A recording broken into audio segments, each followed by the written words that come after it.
So we always like to start off all of our security presentations with the IS security mission statement. It's kind of like whenever we say the pledge, um, we always recite it together. So I won't make you guys recite it this. It's okay. So, okay, let's all say it together. So the IS security mission statement is ensure confidentiality, integrity, and availability of county information and assets through a balanced, multi-layered, threat-informed strategy. All right, thank you very much. Everybody, give yourselves a round of applause. All right, I appreciate it. But yes, that is our mission. It is a jam-packed mission statement, and I could spend the entire time talking about it, but we'll move on and go on to what we're going to talk about today, which is just we're just going to quickly cover some current threats, kind of the who, what, how, or why and how of the threats that we see today, what we're most concerned about. We're going to cover some stuff that we're doing, some protections that we have in place, talk about some upcoming projects that I'm really excited about, and also kind of mix in there some stuff, some things that you can do to help. All right, so the who's. So for our current threats, our who's, we really kind of group our attackers into two categories. We have opportunistic versus our targeted threat actors. So threat actor is just the fancy name that we give to the bad guys. So your opportunistic bad guys are pretty much the spray and pray. They're blasting out phishing emails to a whole list of addresses they bought somewhere online for super cheap, and they're just trying to get somebody to click on something, anything. They don't really care who it is. They're just trying to grab everything they can. The targeted attacker is the one that we're more concerned about. The targeted attacker is somebody who's looking for a way into your environment, or they're looking for a way into your specific accounts. So a targeted attacker is probably, if they're looking to compromise something here at the county, they're going to look for anybody who may have elevated privileges. So we're looking at office holders, department heads, IT staff. Anybody like that is going to be who they're going to go after, because they want the good credentials. Organized crime. It's kind of weird to think about, but organized crime really is the driver of most data breaches these days. We've kind of shifted from just people being curious and interested to these are people looking to make money. Like these are well organized, run like businesses. They are extremely sophisticated. So when I talk about running like a business, I mean they're doing things like ransomware as a service. So when we sign up for like Microsoft Office 365, that's software as a service, right? We don't just buy the CD anymore. We put it in and then you own it for 10 years until it's like super out of date. We buy a subscription, and then Microsoft continually maintains, continually updates. These threat actors are doing the same thing. They're saying, like, you don't have time to code a new malware package to deliver ransomware, but I've got lots of time. So I'll do it, and all I need from you is a couple of Bitcoins, and you can use this wherever you want to. So our threat actors are becoming less sophisticated, but also these organized crime groups are becoming more sophisticated at the same time. So, and then they go on, they have initial access brokers. Let's say that Skylar's really good at compromise, at that initial point of compromise, right? He's like really good at phishing emails, and he can get into an organization, but he doesn't necessarily care about dropping ransomware or making money like that. He just likes to break in. So once he's broken in, he will then sell that to somebody who has purchased ransomware as a service, who will then deploy the ransomware.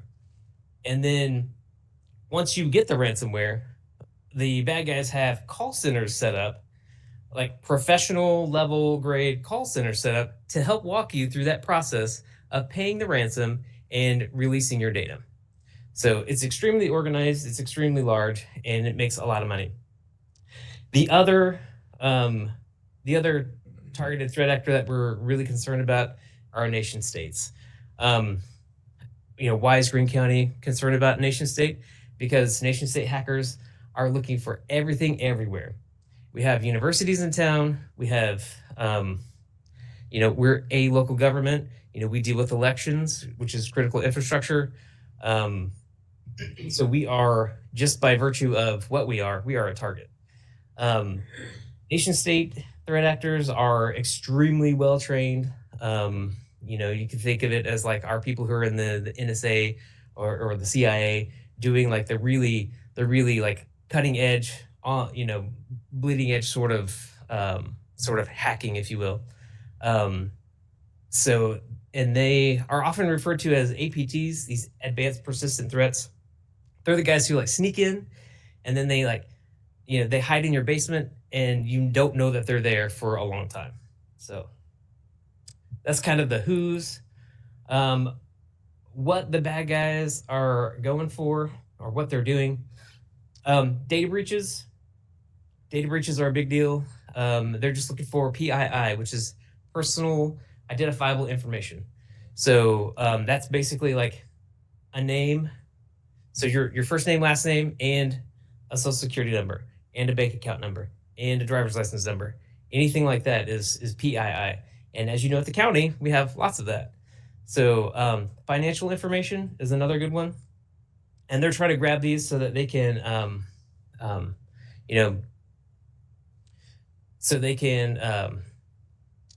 forgot the word I'm looking for. Anyway, that is what they are looking for. They also have disruptive attacks or even destructive attacks. So disruptive attack would be like a denial of service attack. So let's say they just take down our website. Let's say it's time for everyone to pay taxes, and they take down the pay taxes website and just causing disruption to the business. This can be general malware. Wipers are an interesting version, and they seem to be just made to destroy your data. Like, we're not encrypting and holding for ransom. We're just destroying hard drives. And then this also affects like operational technologies. So think like your water treatment plant, your gas pipelines, the electrical grid. These are common targets for these destructive attacks. We've had lots of fairly recent examples of this. Water treatment plant down in Florida, releases too much of a chemical. Thankfully, somebody was there to notice that this was happening. They stopped it. Pipelines, we had the Colonial Pipeline over on the East Coast that shut down, fuel delivery for weeks, drove up gas prices. So these sorts of things. How does that affect us here at the county? We have some operational technology in, over in the jail. We have basically think of your operational technology as a piece of technology that controls a physical thing, like a door. So those are common targets. And then obviously ransomware. Ransomware is a form of disruptive attack. And essentially, I know we've probably all heard ransomware for years. We've been talking about it nonstop for years. But basically, they're going to drop some sort of application in your environment where they're going to collect your data, they're going to encrypt it, and then they're going to hold it for ransom. If you pay me X amount of money, I will give you your data back. And why? What motivates the opportunistic and the target attacker? Money. Information's money. Like I said, these are businesses. And like, I know Skylar and I have been talking about this for a long time. Information is money. Think about any sort of anything that you get for free on the internet. If you are not paying for a product, then you are the product.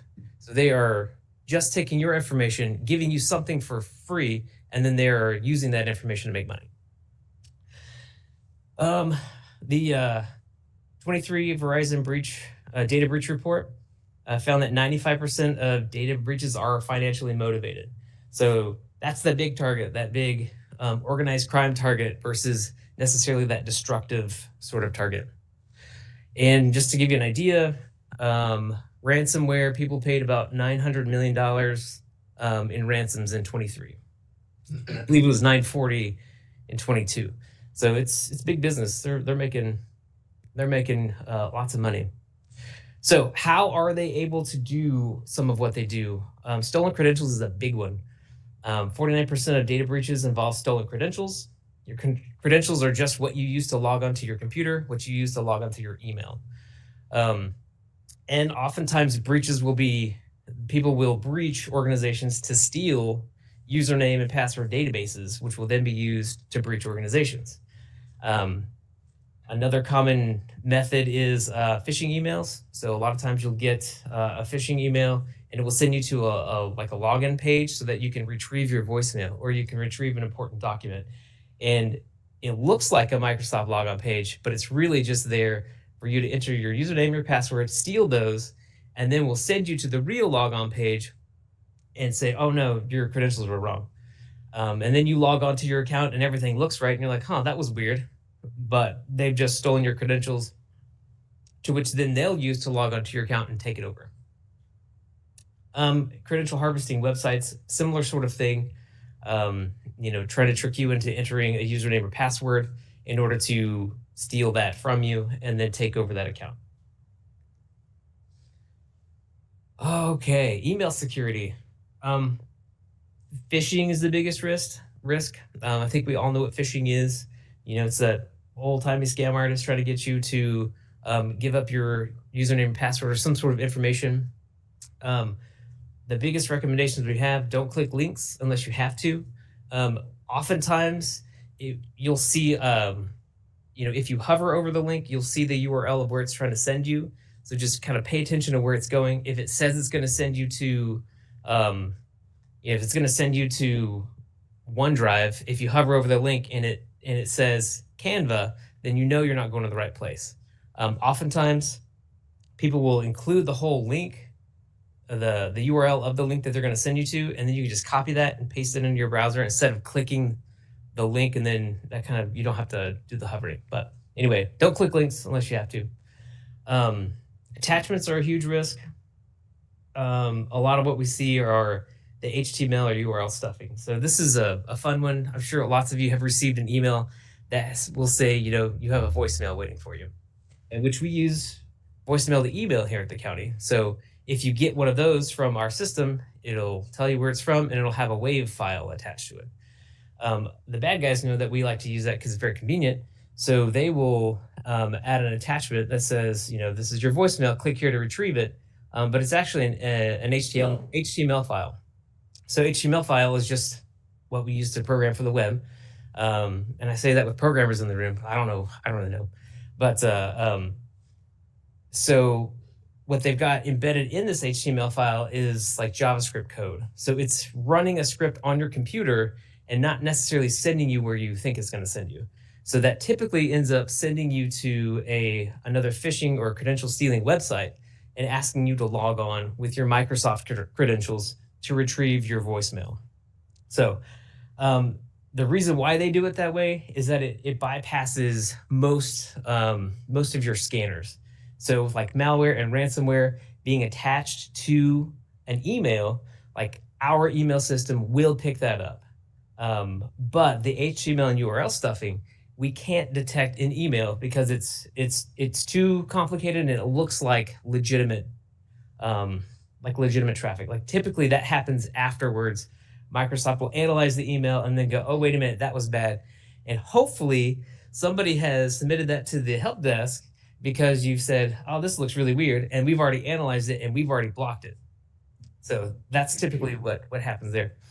And then AI is everywhere. I mean, it's been all in the news, and it's really kind of changed the way we have to deal with phishing emails, because essentially think of it as, we're always playing this cat and mouse with the bad guys, right? They gain an advantage, we figure out how to deal with that advantage, and then we'll gain an advantage, and then they'll figure out how to beat that. And that's kind of what this is doing. It essentially will allow them to use like a more realistic sounding email when they do their phishing email. So the old way of, look for the poor grammar, look for the misspellings, that is getting harder to do. Like those are the easy ones to catch. We all know to look for that. The AI generated may sound better. The grammar may be more proper, but there is still a lot you can look for in those emails. And we'll kind of talk about that here in a minute. So how you guys can help, like patching, doing updates. Like updates are incredibly important. So patching, like vulnerabilities, we call them vulnerabilities. So you've got as many bad guys as we have out there looking for problems in software. We've got good guys looking for problems in software, and sometimes they're the same guys, and they'll report to a company, "Hey, I found a way to leverage a weakness in your software, so that I can break into somebody's company."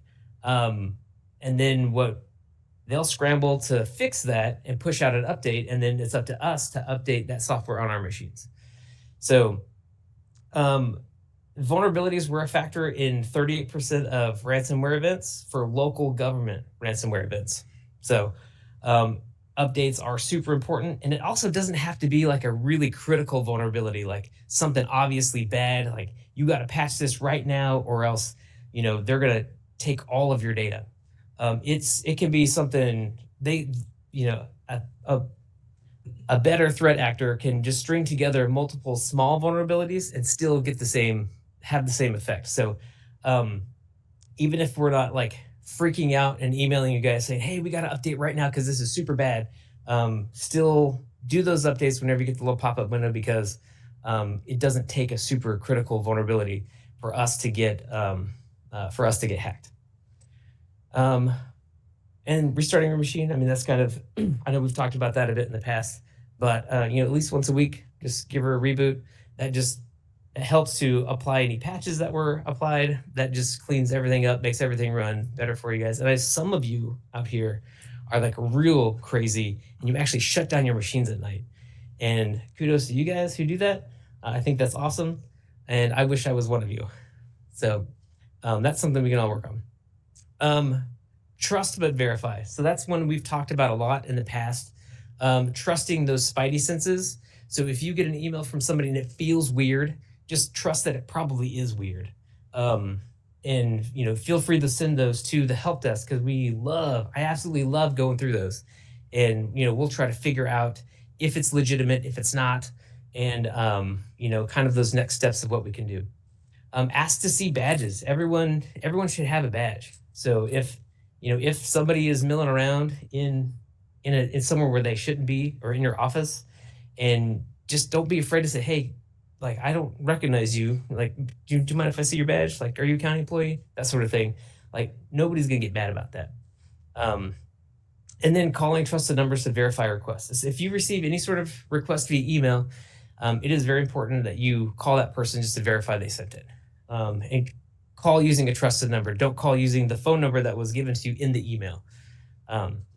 So this one happens a lot, especially for those iffy emails that we can't really determine. Like, this doesn't look overtly malicious, but it also looks weird. So if you could just call that business that sent you the invoice, and let's just verify that they actually meant to send it to you. Use that suspicious email program. That's just what we call it, but basically just send those suspicious emails to the help desk, because it helps the entire county. If you send me something you think is a little bit weird, chances are it went to several other people, and chances are we can dig through it and we can find some of these credential stealing websites embedded in the email, and I can block those right away. And then I can look and see, well, who clicked on the link and who went to those websites, so that we can contact them and say, "Hey, I noticed you clicked the link. Would you mind to go ahead and let's just reset your password to be safe?" So we've had several of those that have just been able to like massively help the county. Sometimes you're the first one to let us know. Never think you're not going to be don't think that somebody else has already told us. Sometimes you're the first one to tell us. And when you're the first one to tell us, we can see, oh, that went to 18 other people. Doesn't look like anybody's opened it yet. Delete. And we'll just hard delete it, and it's gone before anyone else ever gets to open it. So there's a lot that we can do with those emails, and they're just a massive help. And then how to spot AI phishing. So that's something, something we just touched on. How do I spot it? Because it's getting so good. So I thought, why don't we just ask AI? Why don't we just ask, why don't we ask Copilot, right? I mean, we've basically all got Copilot now. So I just asked them, how do you recognize AI generated phishing emails?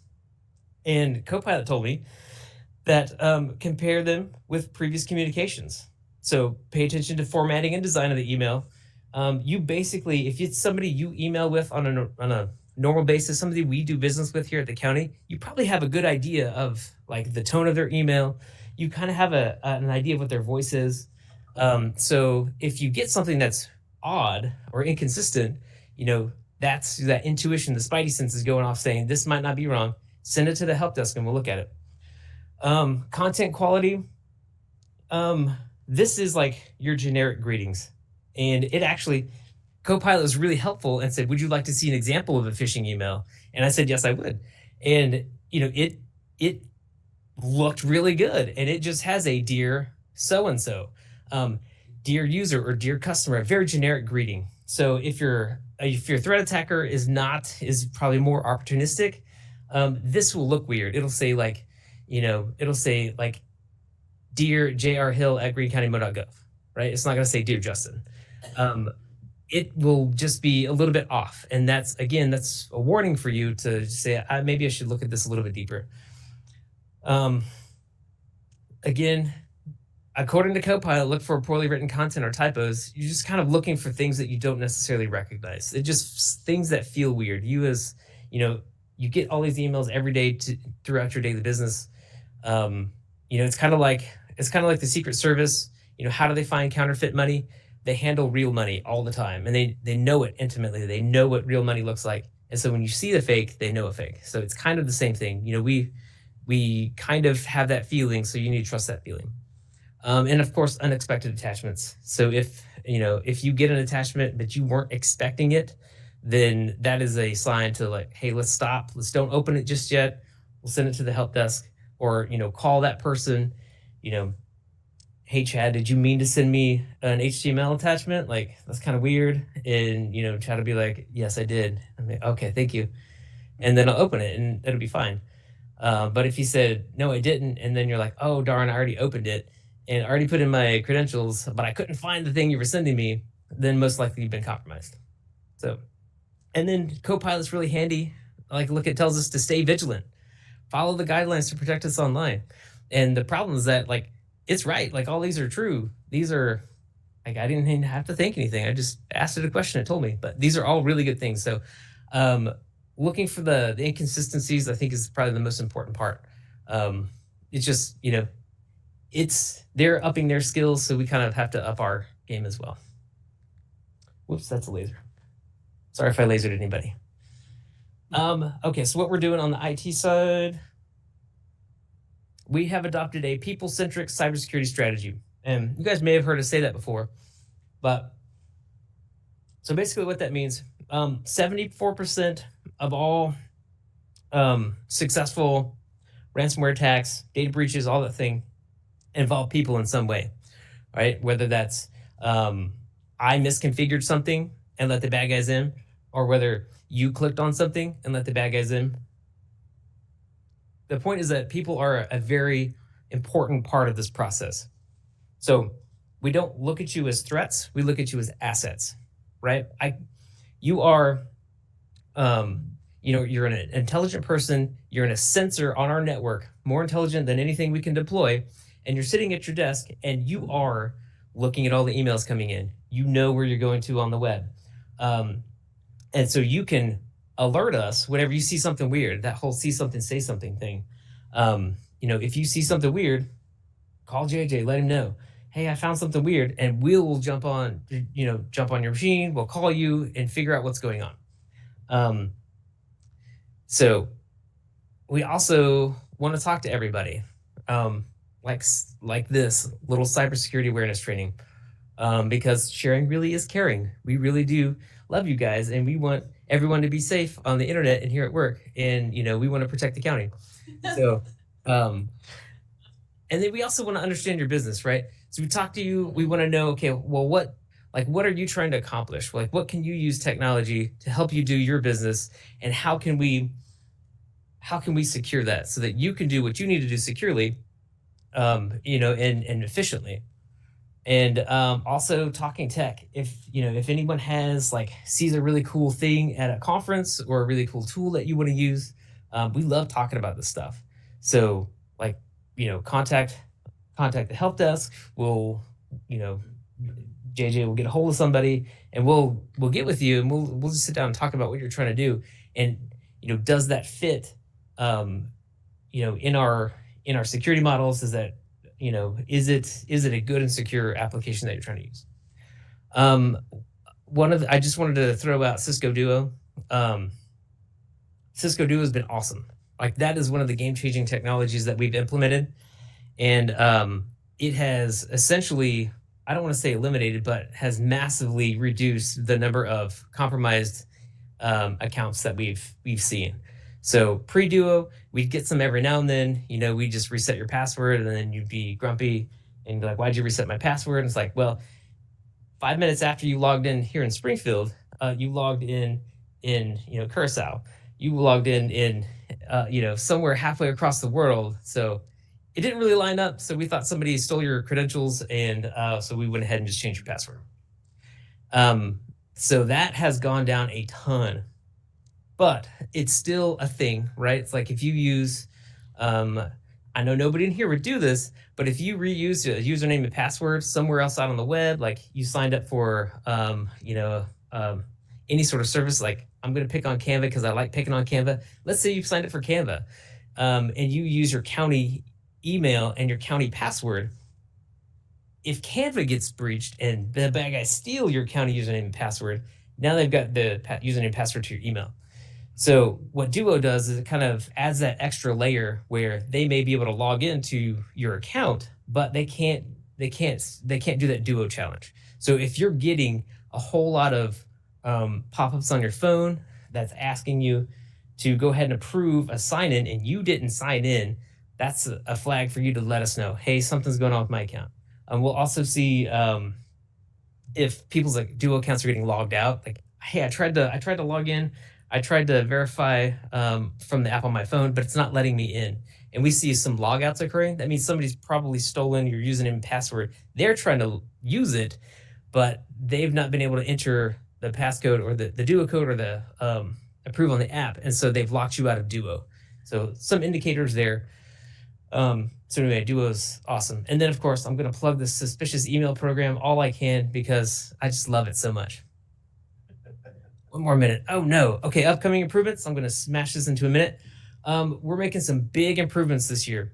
Arctic Wolf. Arctic Wolf is someone that we have just signed up with. It is going to give us 24/7 SOC monitoring. So I like to go on vacation. I also like to sleep. So I can't be monitoring the network 24 hours a day, 7 days a week, right? And nobody on my team can. So what this is going to provide us is with a team of people who are constantly monitoring our network. They are always available, always going to catch the bad guys and going to let us know whenever that happens. They're also going to do vulnerability scanning. So like I said, the updates is a big deal, right? So they're going to help us to implement a program to find those vulnerabilities and to be able to patch those. And they're also going to help us up our cybersecurity awareness training. Like, as much as I love talking to you guys, it's just, I don't get to see you very often, right? It's maybe once, twice a year. So this will help us to implement a training program that'll be a little more inclusive. It'll allow us to not just hit the people in this room, but hit everybody. So, and then we have another project for some network segmentation. So that's going to help us like compartmentalize your data networks to just your office, like to just your department. And that's going to help a ton with reducing the spread of malware. So, if I get something bad, you don't get something bad. So anyway, 2 things on the horizon. They're going to be coming up fast, and I think I'm out of time. All right. Well, that was a ton of information. I really appreciate all you guys. I'm happy to stay here if anybody has questions. And there's how you can contact the help desk. Everybody. Does anybody have questions? Or does everybody just want to go back to work? No? All right, sweet. Let's go to work then.